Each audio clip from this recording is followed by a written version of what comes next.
This is episode 11 with Omotola Thomas. Your challenges don't define you. However, how you choose to handle them does.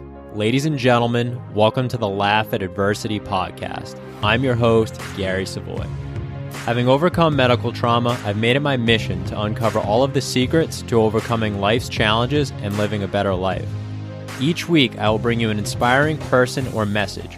You'll hear from some of the most inspirational people on this planet, including those who have overcome adversity firsthand.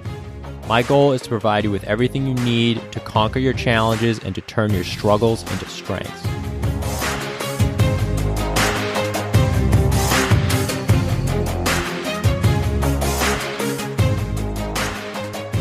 In 2016, after numerous doctor's visits, loads of tests, and an increase of symptoms, Omotola Thomas was diagnosed with Parkinson's disease. As a wife, a mother, and a warrior, she quickly decided that she wasn't going to let Parkinson's disease stand in her way. In order to make her mission bigger than herself, she established ParkinStand to motivate people who are dealing with any type of illness to fight back with information, proper nutrition, exercise, and most importantly, an unconquerable mindset. Her goal is to encourage people to redefine the boundaries of the limitations brought on by such diseases. In this episode, you'll learn how Parkinson's has impacted her family life and why your mind is the gateway to your destiny. You'll also learn how Omotola was able to get past her cultural social barriers and share her story, and why accountability can help motivate you towards your goals. We also discuss how she's changing the trajectory around Parkinson's disease and about her FRED plan that includes faith, rest, exercise, and diet.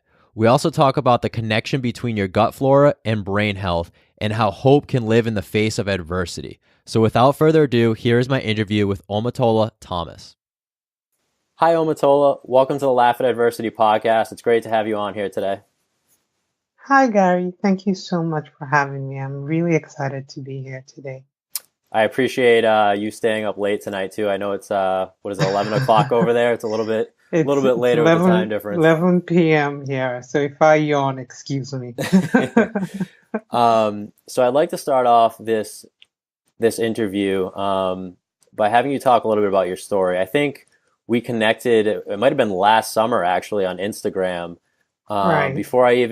When I was, just starting the idea of the podcast, and I came across your Instagram, and I was just really taken back by your story, which I'll let you explain, but also how you were handling it. Would you mind talking a little bit about, kind of what you've been diagnosed with, what you're going through, and then also what you're creating?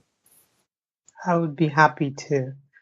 Before I do that, I'll just mention something about how I came across your page on Instagram. I don't know how I think I was I'd just been diagnosed with Parkinson's disease, and I was looking for things that had to do with adversity. And I guess I put in a hashtag, and that's how I found your Instagram post. Wow. And it was, your page, along with a few others, were one of the few pages that really helped me make the decision to come out with my story, come public, and talk about my journey, which has been quite instrumental to me. But I got diagnosed with Parkinson's disease about 2 years ago, June 2016. Prior to that, I had suffered from different symptoms for about 5 years. It started with a slight tremor in my finger, and then it spread to the other fingers, and then I started having all sorts of weird sensations in my body, and other symptoms started creeping in, like muscle rigidity, muscle stiffness, a whole host of symptoms. I went to different doctors. I was living in the United States of America at that time. I went to see different doctors, and nobody was able to figure out what was wrong with me. I'm not sure. In hindsight now, I think perhaps because of my race, my age, and my sex, nobody figured out that it could be Parkinson's disease. Anyway, fast forward to 2015, we had moved to South Africa, my husband, my children, and I. And I went to see another doctor there, and he was the first person who suggested that I may have Parkinson's disease. But then he said they didn't have the right tools there to verify the diagnosis, and he encouraged me to fly down to England to get a DAT scan to confirm the diagnosis. And I came here. I'm living in England now, and I traveled to England in 2016, did the DAT scan, and it was confirmed that I had Parkinson's disease. Wow. So have you been, it sounds like you've moved a few times. Is that all related to trying to find the right diagnosis? No, I blame my husband for that one. Okay. His occupation has moved us around quite a bit. Gotcha. But we were in the States for about 13 years, and then we moved to South Africa for 4 years, and now we're in England, hopefully somewhat permanently. So how, I know you mentioned you had a family, so how has that impacted, your diagnosis and the symptoms that you've been experiencing? How has that impacted your home life with your family? It's been very, very difficult, to be honest, and it's been a learning curve for everybody. I'm the only one in my family that I know of that has that's dealing with this issue. So in essence, like this is my husband's first exposure to Parkinson's disease, my children's first exposure to Parkinson's disease. So each of us have had to learn to adapt and to deal with the illness in our own unique ways. It has affected me as a mom. There are many things that I couldn't and I still can't do for my children. I'll give you an example. I can't drive long distances because of the rigidity and the stiffness in my legs. So my daughter had a game, a netball game on Thursday, and typically, most parents drive there and they watch their kids play, and I couldn't do that.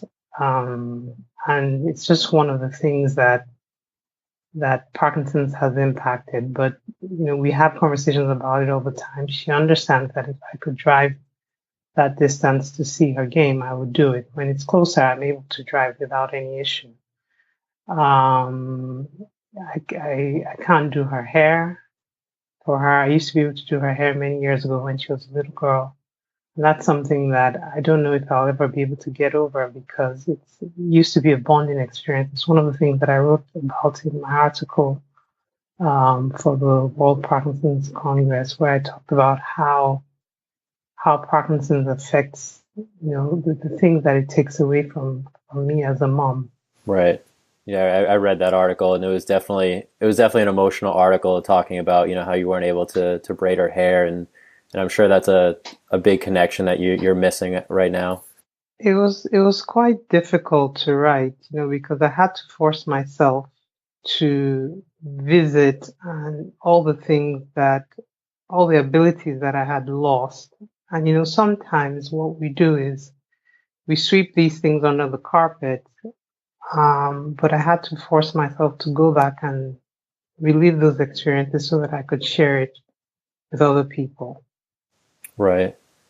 For some of the people that maybe aren't so familiar with Parkinson's, do you mind explaining, some of the symptoms that you're kind of dealing with on a daily basis? Sure, I will touch on maybe three or four. The first one, which is the first thing people notice, are the tremors.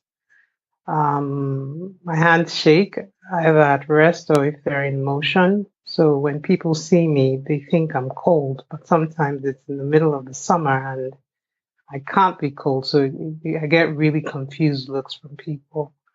The tremors have been very difficult for me to handle because, it presents itself publicly and I either have to explain to people why I'm having tremors. And it's not everybody you want to go out and say, hey, I have Parkinson's disease. Like sometimes you just want to be like a normal person, I guess. Right. So the tremors are one of them. Another thing that you will notice if you see me is, I have quite a bit of rigidity and stiffness in my neck and in my upper back.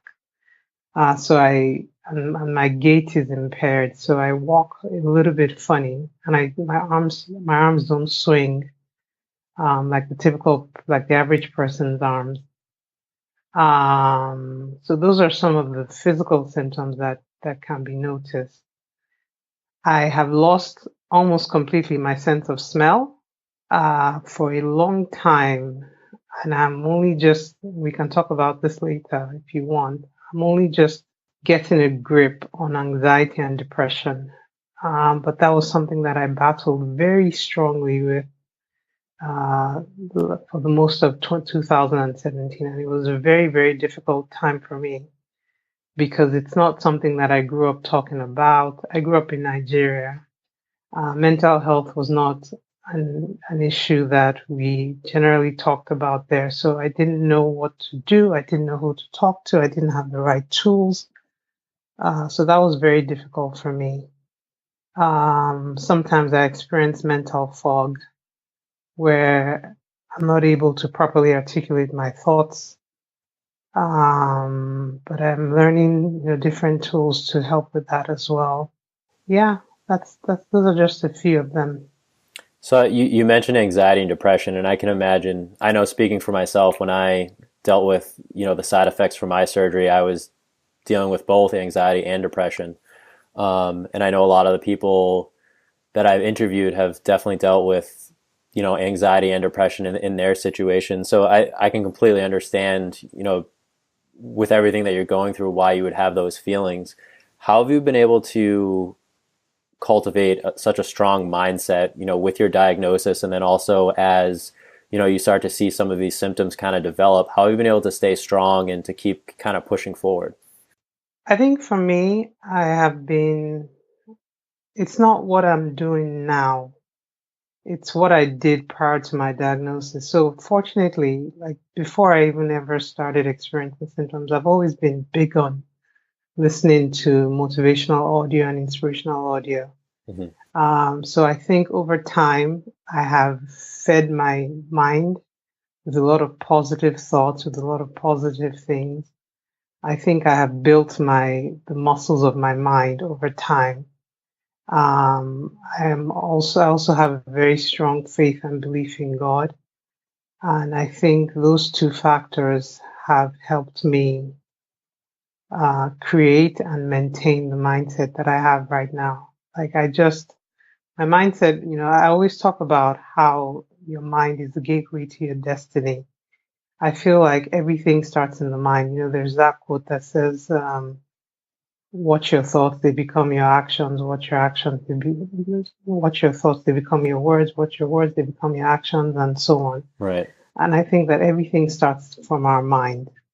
So I feel like it's important that one protects their mind at all costs, and that's what I used to do prior to my diagnosis, and I feel like all of that has built me up to be able to be to the stage to be where I am today. It's interesting that you say that, because the mind seems to be the common denominator across all forms of adversity, and being able to overcome it. Oh, absolutely. You talked a little bit about, kind of your culture and the social barriers. So how are you able to become vulnerable and get past those social barriers and be able to share your story? I think, as with anything in life, it's a decision that you make. I grew up in Nigeria, like I mentioned earlier, and talking about personal struggles, vulnerabilities, and illnesses is not something that we typically did. It was very difficult for me convincing my immediate family members, not my husband, but like my mom, my parents, that convincing them to be okay with me talking about my illness publicly.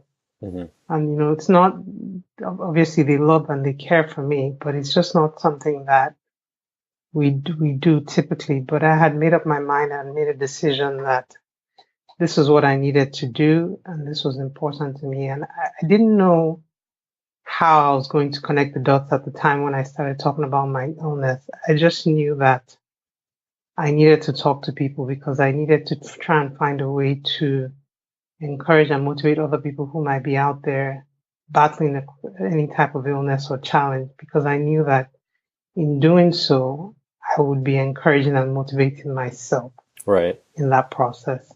So it's a bit of, it's not selfish, but it's a mutually beneficial thing, I guess. Right. I was actually going to ask, how has, I know you're big on kind of changing the trajectory around Parkinson's. So how has being able to open up, share your story, and see others reaching out to you, how has that been able to kind of change your situation?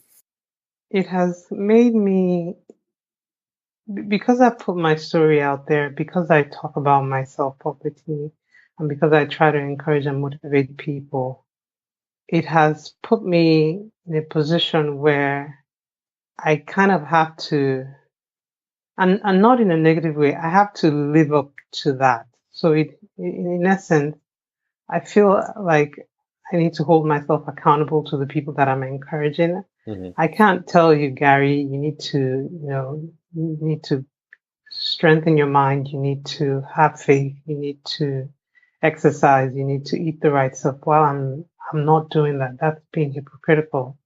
So doing that has had a very positive impact on me in that I now feel responsible because I'm preaching out there that people should take care of themselves and their minds and their bodies. I don't have any other choice but to try to keep doing that myself.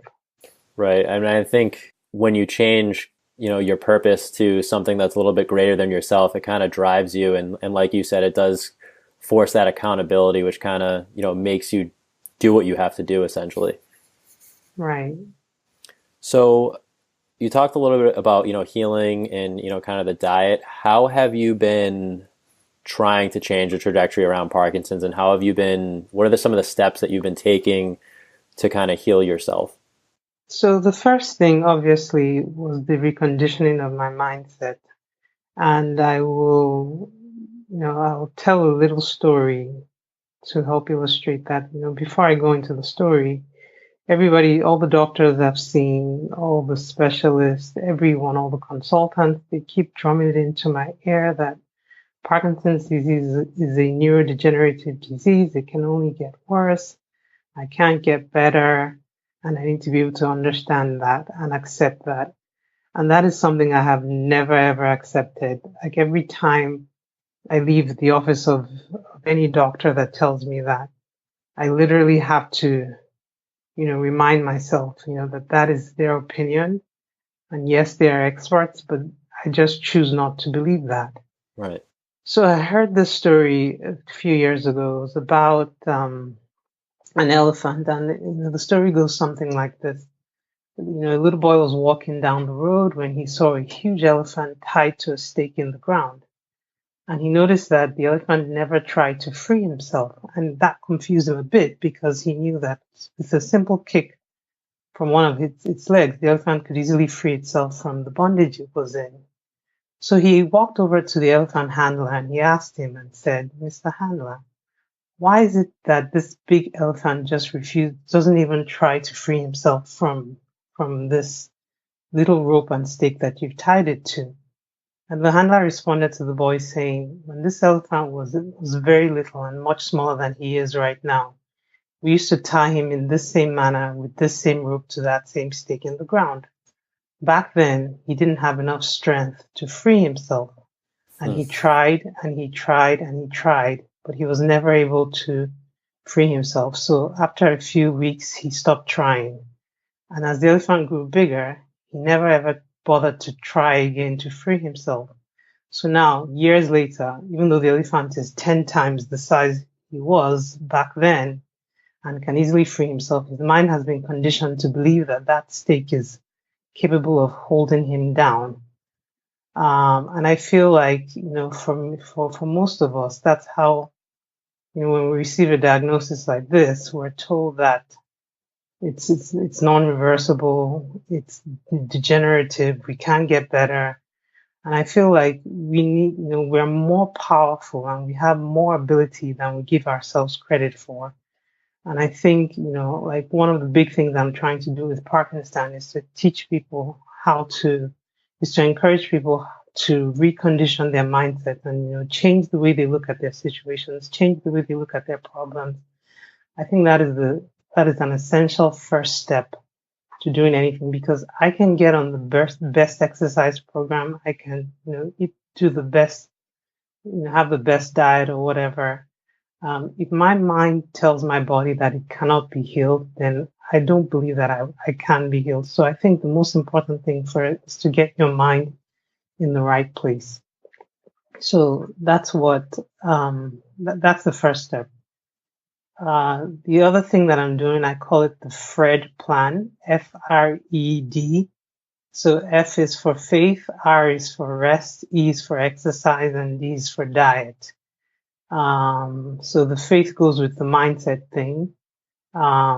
Rest, I think, is very important for everybody to help your body rejuvenate and recuperate and heal. In terms of exercising, I have been more successful at my exercise than my diet. I have learned a lot about, I've learned a lot from people like a man called John Pepper, another man called Colin Porter. These are all people who have Parkinson's disease but have used exercise to reverse most of their symptoms. So I look to these people and I look at what they're doing. Both of the people that I just spoke about, at least what's his name? John Pepper, excuse me. John Pepper advocates for swift conscious walking. So I'm doing that every day. I average, I think, 5 to 6 kilometers a day of swift walking. Wow. Yeah, so this week I did 30 kilometers. So that's the most I've ever done. Awesome. Good for you. But it's really funny because when, I actually met him, he came over from South Africa to hold a workshop in England here. And, I asked him a question. I said, why walking? Why not running?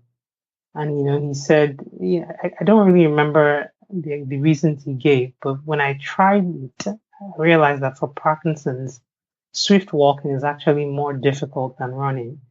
When I run, I don't have to think about anything. When I'm walking, I need to think about my posture. I need to think about swinging my arms. I need to think about standing up, like aligning my spine the right way. And these are all things that are out of whack in people with Parkinson's. So I guess that's why walking is more difficult and walking is better, because it forces your brain to have to think about doing the right thing. One of the things that I do, I think I mentioned this to you earlier, was about having an accountability partner. And that has really, really helped me with my exercise.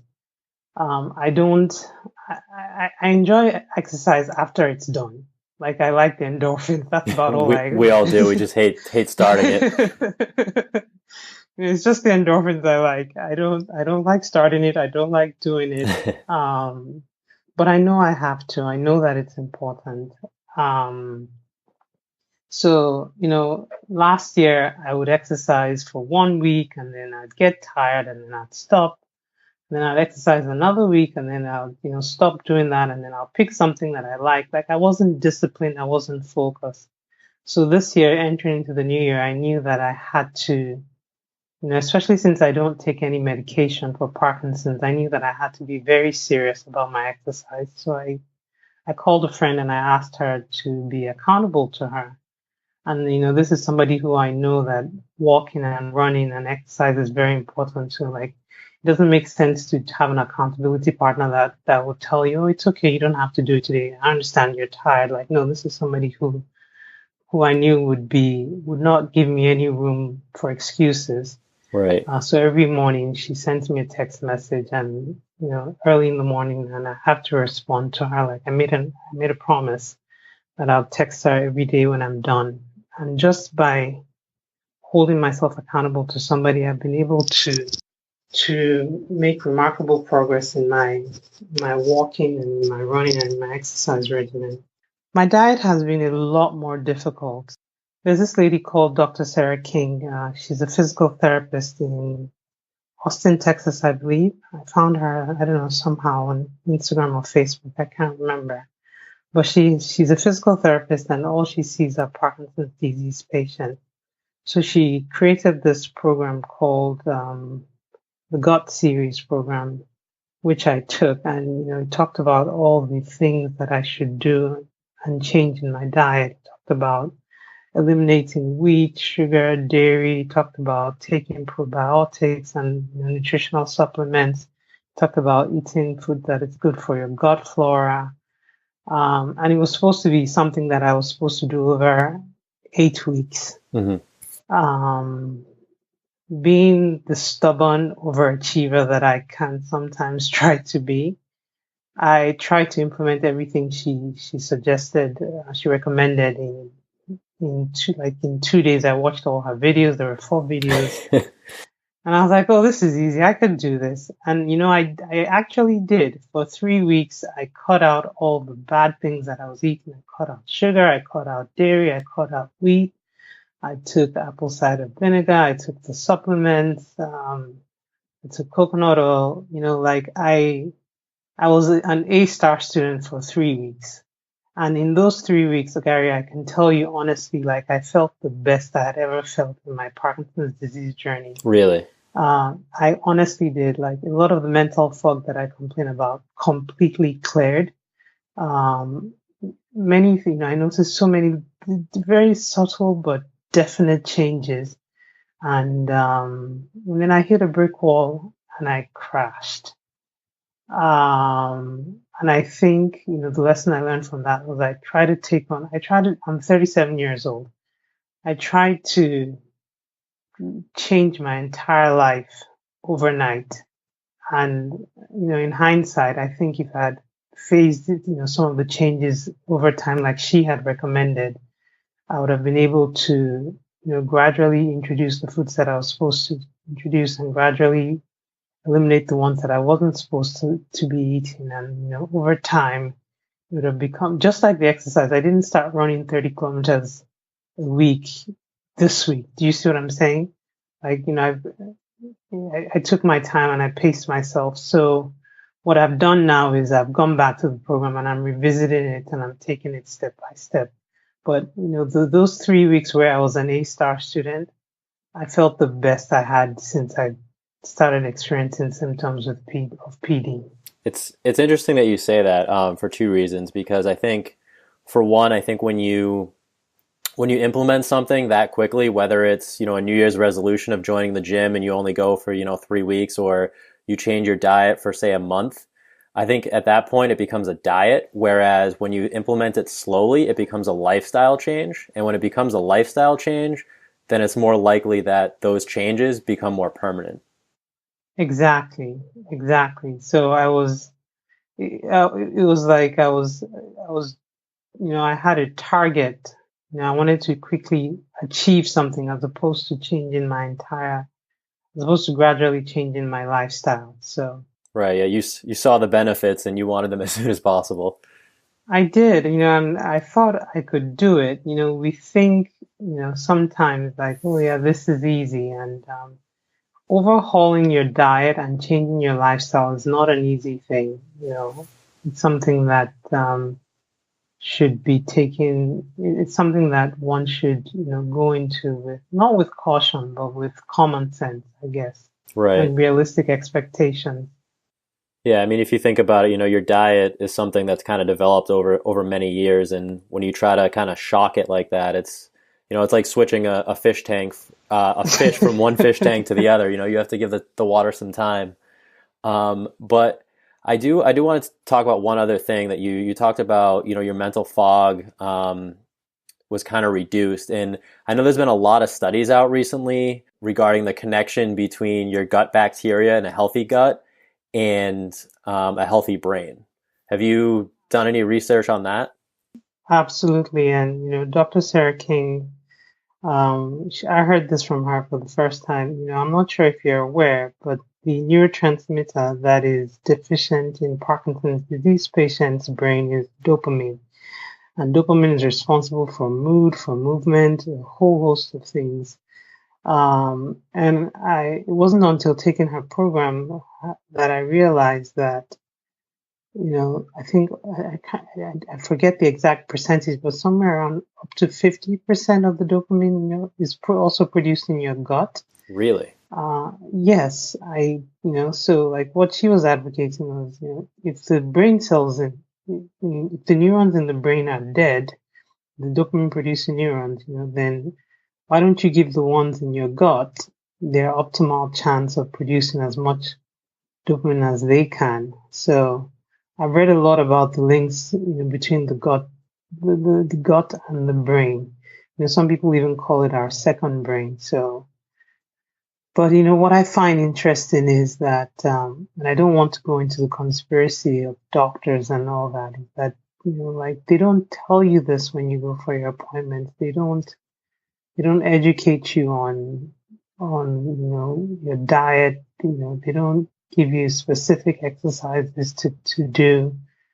And I don't understand why. I don't understand why, attention and focus isn't placed in that regard. All they want to do is just medicate.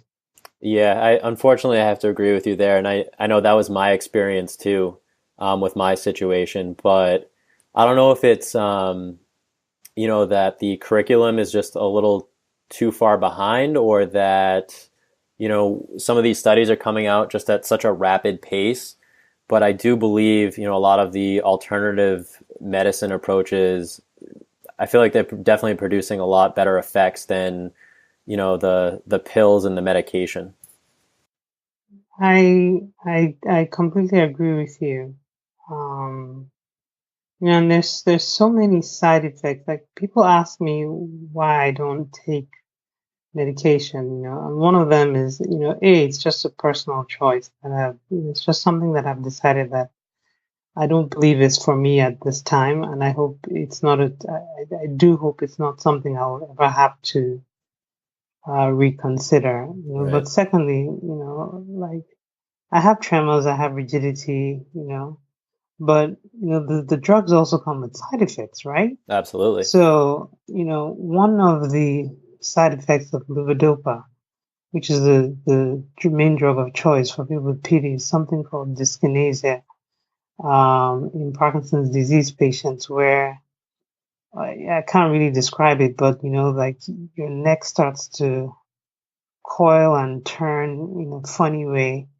And that is not a symptom of PD, it's a side effect of a drug. So sometimes I wonder, why do I want to trade one issue for another? You see what I'm saying?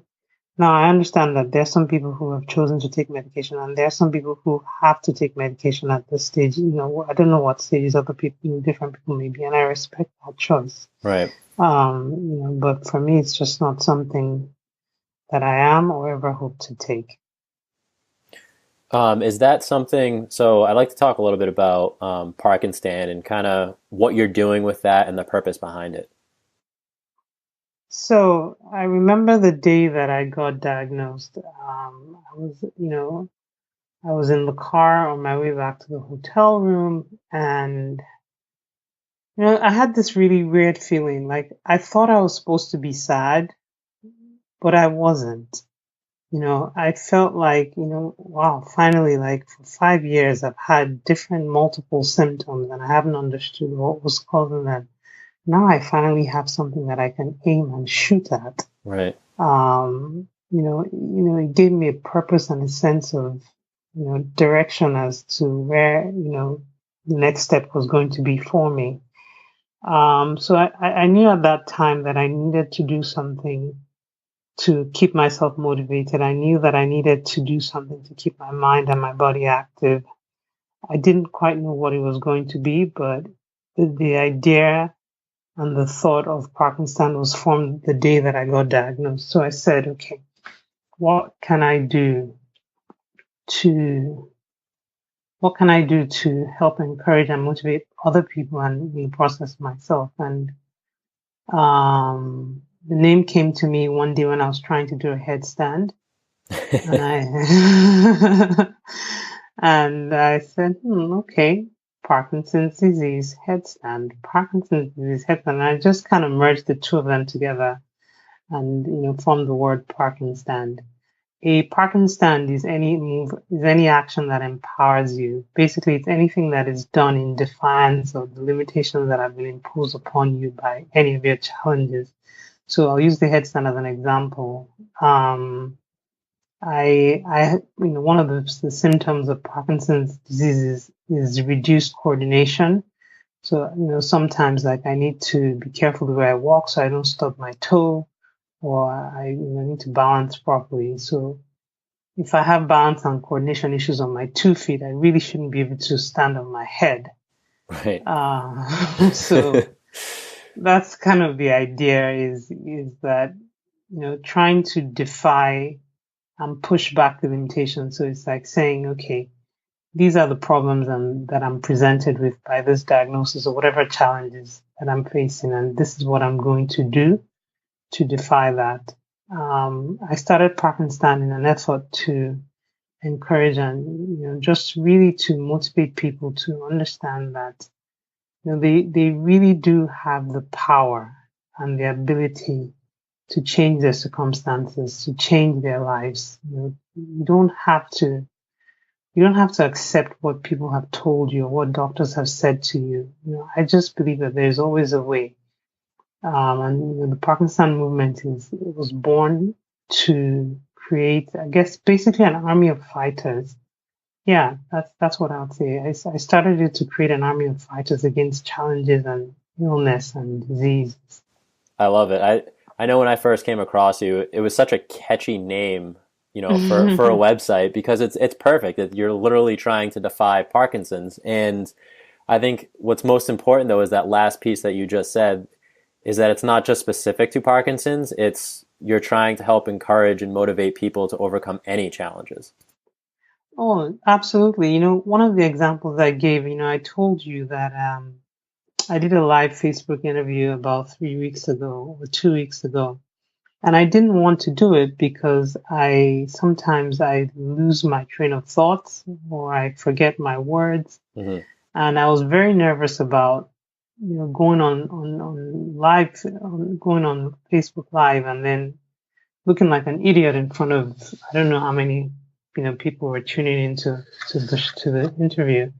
But I said to myself, okay, this is what I'm all about. This is what ParkinStand is.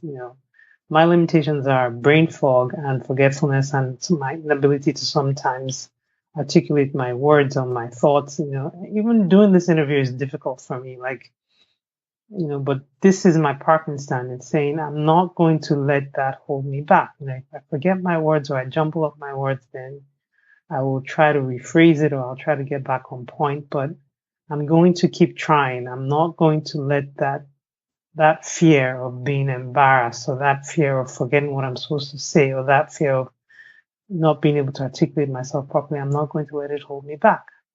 Right. And I'd love that you're putting that message out there, because there's so many people, that are struggling, with the fear of whether it's public speaking, or doing anything. And you're just kind of going against that. And I know I think you just launched a YouTube series, right? Or you have a YouTube channel. You want to talk about that a little bit? 100%. I'm actually really excited about that. So I started a YouTube channel called Living La Vida Dopa. A day in the life of a dopamine deprived brain. That's fun. I.e. mine. And some clever names. Parkinson's disease has brought out the creative side of me, I guess. I did it for a few reasons. Number one, I want to raise awareness for PD. I'm a big advocate of raising awareness, especially in areas where it's not often talked about, i.e. Nigeria, where I was born and raised. Right. So I started the YouTube channel, which will be a visual platform documenting my daily struggles with Parkinson's disease and how I try to circumvent or overcome those challenges or struggles. But before I released the first episode, I thought it was important to put together a 4-part series of my story from pre-diagnosis to where I am right now. So that's currently available on the channel. And the reason I did that was A, like I mentioned earlier, to raise awareness, and then B, I wanted to demonstrate to people that hope can live in the face of adversity. Like if you watch the videos, it was very difficult for me to put those videos together, because like I came face to face, like for the first time in my life, I was able to look at myself and to see how people see me. And it was very difficult for me, to watch myself move slowly, to watch myself be rigid and be stiff, and to actually, it was like an out of body, literally, it was an out of body experience, because nobody had recorded me per se before. Right. So doing all those things were difficult for me, but I really wanted to demonstrate that, you can have challenges, but you can also live a life full of vitality. So what I did was, the first three parts they were not sad, but I mean, some people think they're sad, but they were real. They were my reality, my life. Right. And then in the last part, I talked about ParkinStand and how I refuse to be let down or held back or held captive by this illness. And I think the third reason, which is the biggest reason why I put my video series together, was to record and to document where I am right now. I feel like I'm only at the beginning of this journey. I'm only just about to embark on what will be hopefully a beautiful journey, and a beautiful story that will be told. And I want people I don't, because I'm so optimistic about where I'm headed, and I'm so full of hope. And I believe so strongly in my heart that I will not be in this situation forever. I feel like it's important for me to record and document, where I am right now, so people understand that, okay, she actually did used to go through these struggles. Her hands used to shake and tremble so badly, and she was really stiff, because I already see myself in the future without these current challenges. And I know I sound crazy and delusional, but that's honestly what I believe. No, that makes total sense. You want to document that it's possible to take a stand against Parkinson's. Exactly. So for people that are looking, to connect with you, whether on YouTube or Instagram or your website, where can they find you? On my website, www.ParkinStand.com. Across all social media platforms, it's Omotola Thomas on Instagram, on Facebook, on Twitter. And then my email address is omotola.thomas@ParkinStand.com. Okay, perfect. And I'll make sure to get those links from you and I'll add them in the show notes so people can get to you. I have two final questions for you. The first is, what is your definition of adversity and what does it mean to you?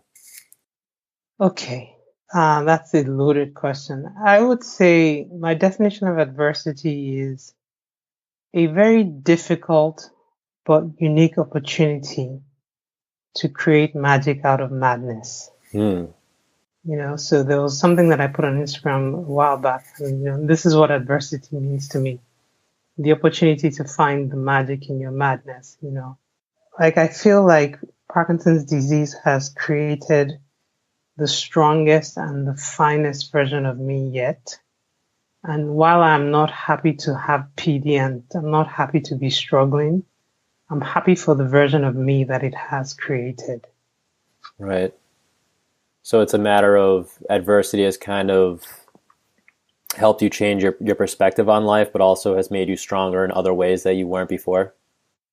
Yeah, absolutely. And, this reminds me of, people ask me, why do I think, there's opportunity in adversity, or why do I say that?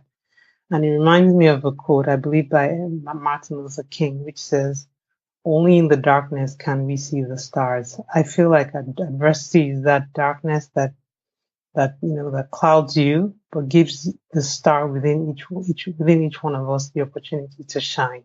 Wow, that's an incredible message right there. Thank you. But literally, that is how I see it. Sometimes I get so excited about Parkinson's disease, it doesn't make any sense. I think I'm crazy.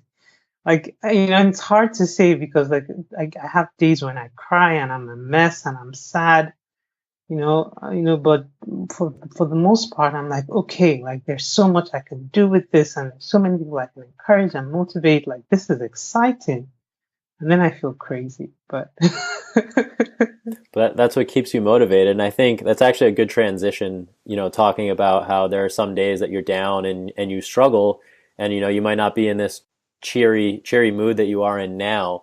So what are three tips that you can give someone who's facing adversity in their life right now? okay. So I'm sure you've noticed by now I'm full of quotes. Yeah. So I have another one for you, and I like writing them and I like reading them myself. But Confucius said, "He who thinks he can and he who thinks he can't are both often right." Mm, So I think tip number one is that you need to first switch on to the can side. You need to recondition your mind. Think about the elephant in the story that I mentioned earlier, to believe that you can actually overcome your adversity, whatever that is.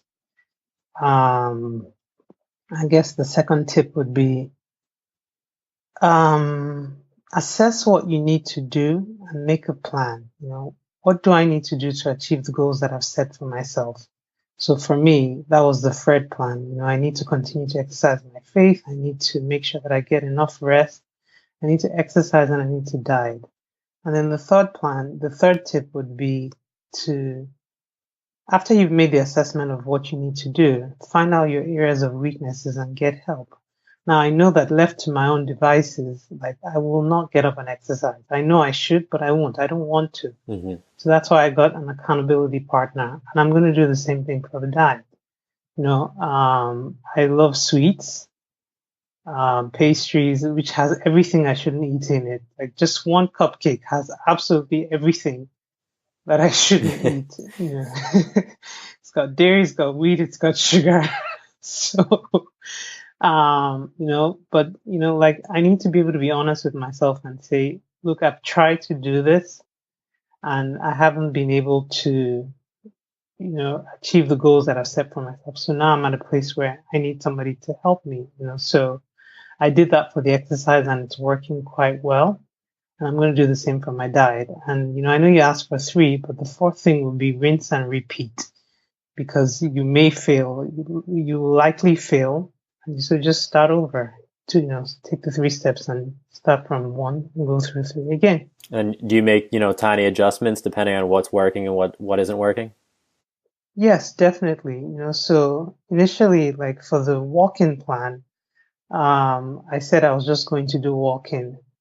But now, like I'm not physically able to walk fast enough to get my heart rate up. Like this because of the way my gait is, like I can only, walk so fast. So what I do is like for every kilometers, I jog like the last 100 meters or so, 1 to 200 meters. So like those are fine tuned small adjustments that I'm making along the way. Right. You kind of like balance it out and you see what works for you and you tweak it a little bit here and you tweak it a little bit there. And I think with dedication and commitment over time, you will find something that works perfectly for you. And the same plan, may not necessarily work for everybody. So you just have to be intentional about trying to figure out what's best for you. Yeah, I think that's a good point. I do want to take a moment to just acknowledge you for everything that you do from the start of your situation being private, but you having the courage to make it public and sharing your story because you realize that it could help other people. And then also just trying to change the trajectory around Parkinson's and creating ParkinStand and your YouTube channel and just trying to, touch other people. And I've been following you on Instagram for probably over a year now, and I see, how many people comment on your videos and how it's impacting their lives. And I've seen you, kind of share some of other people's stories at certain times. Yeah. So I just want to take a moment, to acknowledge you for everything that you're doing, and that you've done. And also, just to think that you're not only helping all of those people, but you're also dealing with Parkinson's yourself. And sometimes I think, people may forget that. So I just want to, acknowledge you and thank you for everything that you're doing. Thank you so much, Gary. Thank you for this opportunity. If you were inspired by today's show with Omotola, then make sure you head over to the show notes at laughatadversity.com/11. There you can find the links to her website and her YouTube channel where she posts plenty of inspirational videos. Also, make sure you head over to iTunes, Stitcher, or Google Play and leave us a rating and review. That's the easiest way for the show to be found by others and help change their lives.